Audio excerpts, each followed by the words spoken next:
take you back to the classroom, and we'll begin with a student who takes his books to the road to tell his story.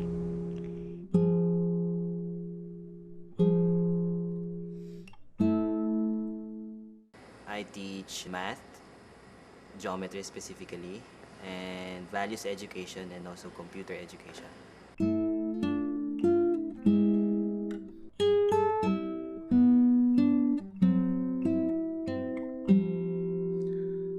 Nakatira lang kami sa isang kwarto lang siya. Ang hatian lang nung kwarto na yon ay kortina.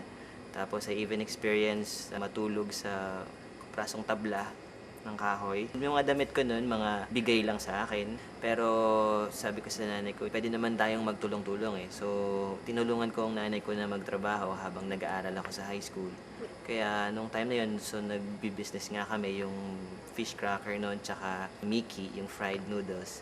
Tumulong ako sa pagtitinda noon. So, lumuluwas ako ng baklaran, tapos bumibili ako ng fish cracker. Yun yung nire-repack namin. And para makatulong sa pambaon ko, nagtitinda ako ng mga fish crackers sa mga classmates ko. Even sa mga teachers ko noon, sige na, bumili na kayo ng fish crackers, pambaon ko naman to eh.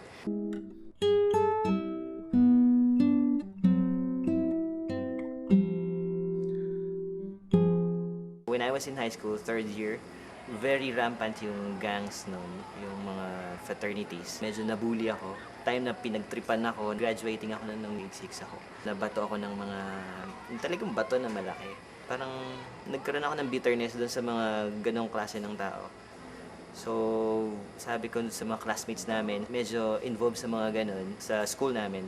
Sabi namin, bakit hindi tayo magtayo ng friendship club na parang alternative group instead of joining yung mga gangs na nai-involve sa mga gang wars, violence, and even vices. Hayaan ko na lang yung mga ganong klase ng tao na nambuli sa akin noon, yung mga nan-trip sa akin noon. Pinopromote namin siya na ganito, yung Dynamic Teen Company, na ang aim nito is to make a change, making a difference. Yun yung naging parang tagline namin, so to make a difference. Pero nung in-start namin itayo yun, maraming mga teachers na nagsasabi rin sa amin na, naku, baka isa ring gang din yan. Tapos yung iba pa namin mga schoolmates parang sinasabi sa amin na walang mangyayari sa inyo, parang you're just beating the air. Asan kayo pupunta pa? Making a difference pa kayo. So medyo discouraged kami nung time na yun kasi even yung mga teachers, discourage kami na bata lang kayo, ano magagawa nyo?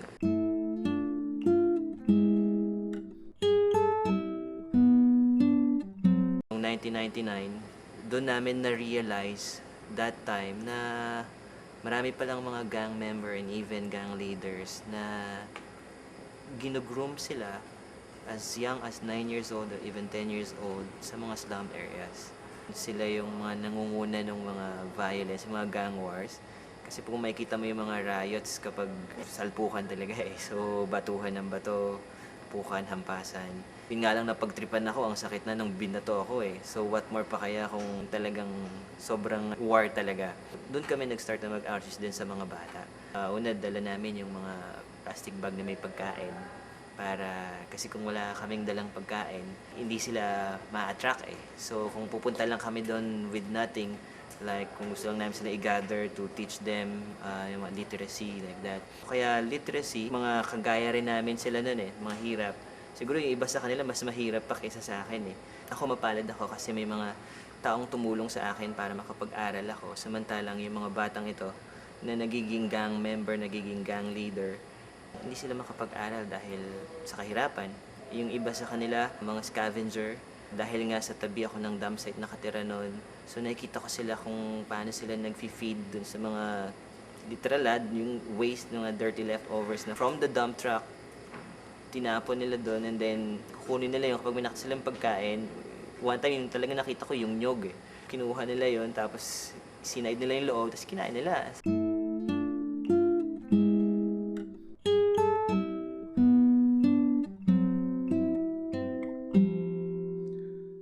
Sa tulong ng mga teenagers na nagvo-volunteer ngayon sa Dynamic Teen. So, we're reaching out yung mga kids na to na nasa mga slum areas.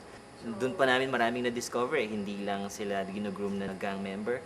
Talagang marami sa kanila doon na abused, marami sa kanila doon. Talagang simpleng sakit lang, may mga namamatay sa kanila dahil na-food poison. Yung iba sa kanila dahil yung dump site ay tabi ng sementeryo, yung iba sa kanila sa sementeryo nakatira. Kung medyo mapalad pa nga, yung help na na-receive ko from other people, why not bigay ko rin sa kanila kung ano yung help na yun. Parang yung ang paying it forward.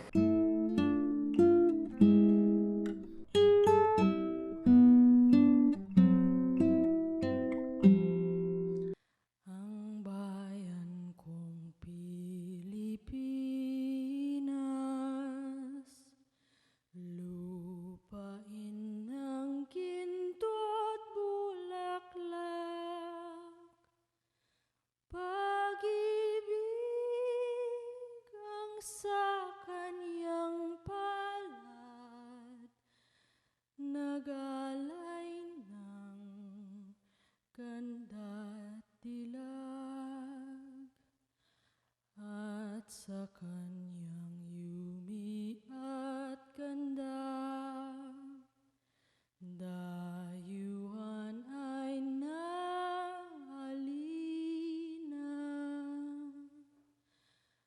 Bayan ko, binihag ka, nasadlak sa dusa.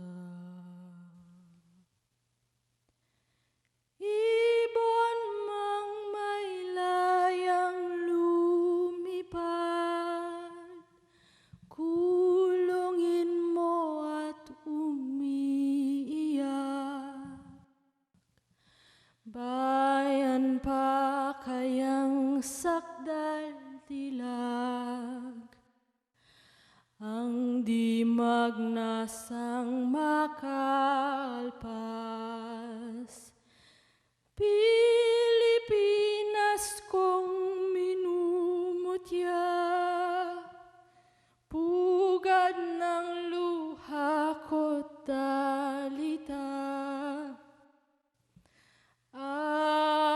Aking adhika, makita kang sakdalaya.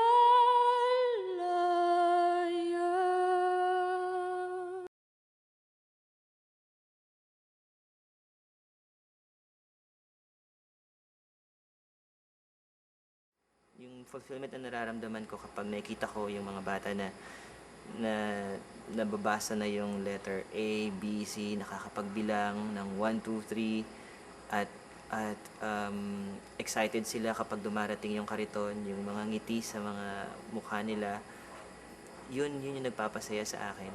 Ang parents ko kasi hindi sila yung showy type with this yung parang expressive yung pagdating sa mga ganitong mga nangyayari. Pero one time, sabi ng sister ko, narinig niya yung nanay at tatay ko na nag-uusap. Sabi, alam mo, kasi Nene yung pangalan ng nanay ko eh. Kahit na mahirap tayo, kita mo kung gaano karangal yung mga anak natin na hindi man tayo kasing yaman ng iba, pero yung karangalan na binibigay nila sa pamilya natin, ganun mas higit pa dun sa kayamanan na pwede nating makuha.